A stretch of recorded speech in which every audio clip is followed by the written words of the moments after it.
Hey, in this video, I want to talk to you today about the new updated custom audiences that Facebook has rolled out. They've changed a lot of the look and feel of the ad manager.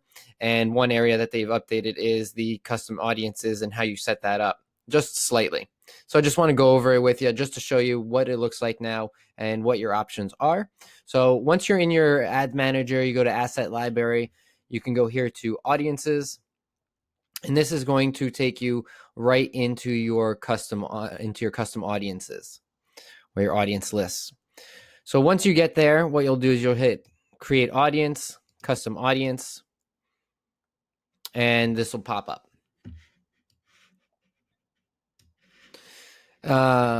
So with this here, you will be able to see all the different options as far as how you can create custom audiences, and I'm going to go through them. So there's a few different sources. There's the outside sources. So these are sources off of Facebook, outside of Facebook. And then these are sources within Facebook and Instagram. And I'm going to go through these real quick. So the first thing is your website traffic. So your website traffic audience is very important because this is the traffic of people that are going to your website and visiting your website. And this audience will allow you to create audiences based on different actions that people take, based on the pages that they visit, how much time they spend on your site.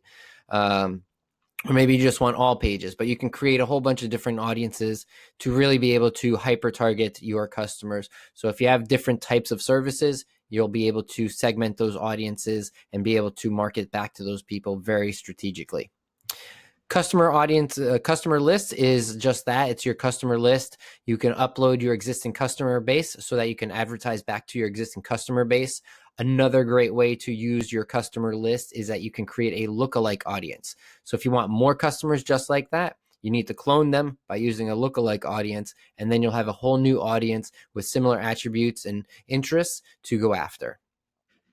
App activity is just that. It's for people that have mobile apps, and you can track people's activity on your mobile app or lack thereof. So it's really good to get people re-engaged with your mobile app, especially if you know that they haven't completed some sort of step in the registration process or they haven't been back in a long time. It lets you, create audiences based on those activities. Offline activity is awesome also. So if you have a brick and mortar business, you would want to have offline activity, especially if you have a point of sale system, a CRM. You can connect that with Facebook, and that information will feed into Facebook, and Facebook will be able to relate and connect the dots between people that they showed your ad to, the people that engaged with your ad, and then went to your store and actually took action. So it gives you a lot of different options there to be able to learn more about how your Facebook advertising is affecting your actual foot traffic in your store and your purchases within your store. So offline activity is very crucial for brick and mortar stores to be able to really maximize and understand what it is that they're getting in return for their Facebook advertising. Then the other sources are the sources within Facebook and Instagram. So video is really good because video allows you to actually create audiences based on how much of a video a person watched. So that lets you know how engaged a person is, and you can create your different audiences based on that, and then structure your campaigns based on how much of a video someone watched. So if someone watched more than 50% of it, they were likely more highly engaged. They may be further down the purchasing funnel. Where someone that maybe just saw like 5 or 10 seconds of it, maybe not as interested in it, they weren't as engaged. So maybe you just need to push them a little bit harder with some more content, introduce them further into your business and what it is that you do and how you can help them. Then you also have your Instagram profile. So if you're really good on Instagram and you drive a lot of people to your Instagram profile, you're getting a lot of hits on Instagram, you would want to use this and create an audience based on the people engaging with you on Instagram. The lead form is awesome because the lead form within Facebook allows you to create audiences based on the engagement with that lead form. So what I mean is, if someone clicks on your ad and opens up the form, right, and they do not submit, you can actually create an audience of people that opened up your ad but didn't submit their information to you. And this will allow you to know, all right, well, these people were interested enough to open it, but they didn't submit their information.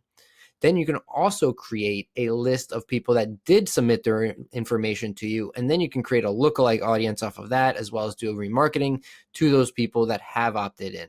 So really good stuff there.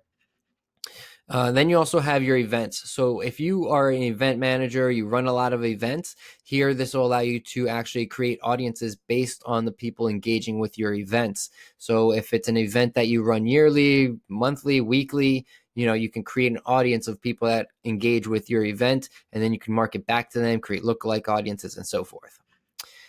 The instant experience, if you have an instant experience set up where it's a full screen experience, you can create an audience based off of that and their engagement with your full screen experience.